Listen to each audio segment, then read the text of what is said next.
So today I just want to give my thoughts on the Digitakt II after about 2 to 3 weeks of use. This is not a review video. I'm not here to sway anybody. I just want to give you guys my experience. I try to be as honest as possible. First and foremost, I really dig this drum machine a lot. It's an incredible drum machine. That's the first thing. I actually enjoy using this drum machine better than the SP, better than the MPC, and I enjoy it better than the EP-133 There are some drawbacks that really set it back from some of the other front runners that I just mentioned. And two things in particular. I recently found out that this $1,000 drum machine can't export WAV files and MP3 files. So if I'm working on a project or a song or whatever it is, and let's say I want to export it to listen to it in the car or something, give it the car test, I can't just export it directly from the Digitakt II.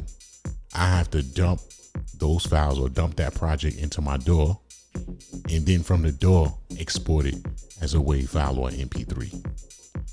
In my opinion, I think that's too many steps for a $1,000 drum machine. If that's the case, we could save ourselves $600 and just use the EP-133 right? Because that's the same workflow. You can back your projects up, just have it as a project file somewhere. But the fact that this doesn't export stereo files, I was blown away when I found that out. My understanding is that Elektron is working on something to make that possible, but it's just not possible as of the recording of this video. The other thing that really sets this back is the fact that it can't run on a damn battery. I have to be plugged into power in order to use this. Whereas the SP runs on batteries, the MPC runs on batteries, the EP can run on batteries, just as several other drum machines that I could think of run on batteries. I don't know why this doesn't run on batteries. Maybe they're saving that for the next model. Maybe they just want to set themselves apart from the other drum machines that run on batteries. I'm not sure.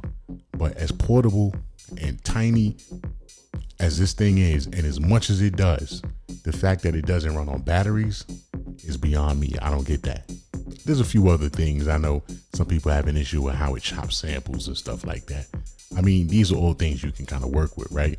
Because that's a matter of workflow and opinion and how one person works as opposed to how another person works. There's always a workaround, right? The sample thing is not that serious, but let me tell you why I still recommend this drum machine, even with those drawbacks.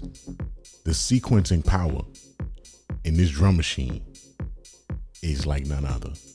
It's super fun. I wouldn't lie to you guys. Let me tell you right now.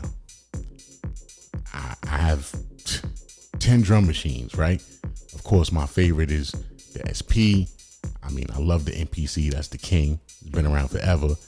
I even like the EP-133 II with all its issues. I still like it, but this here, the sequencing power in this drum machine is outstanding. They really nailed that. And then the rotary knobs to adjust the parameters, and the fact that you can MIDI map this to Ableton is insane. It just makes this a whole lot of fun. I would say if you want something different, if you want something to challenge your creativity, I would definitely say pick this up. I would say this with the SP or this with the MPC Live, you'll be unstoppable. Or even this with the EP-133 II, unstoppable. And I was gonna return this, but I think I'm gonna keep it. I think I'm gonna keep this. I don't see too much information out there on it.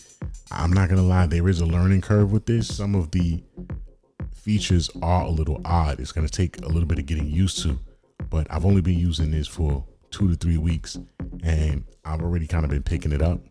It's not super hard, but it is gonna take some dedication. It's gonna take some dedication and it's gonna take some time, but I would say it's worth the investment. That's the same way I felt about Ableton when I first picked that up. I said, well, what the hell am I looking at? What is this? Coming from Pro Tools and and Logic. But then after a little while, after you get used to it, I just loved it. I mean, Ableton is, to me, I think one of the best DAWs out there. But again, that's just a matter of opinion. I just wanted to share that with anyone who's thinking about picking one up, or if you're looking for something else to add on to the arsenal, I would definitely recommend this Digitakt II. I'm sure they're gonna add on in the future, so you might as well get used to using it now. I would say this is one of the best sequencers I've used, hands down. Step sequencing in it is just, it's perfect. It's bulletproof, and I wouldn't lie to y'all. So with that said, I'm gonna close out. If anybody else cares to share what their experience is, please hit me up in the comments. Let me know what it is. As usual, stay awesome. Keep creating, and I'm gonna see you guys in the next video. All right, take care.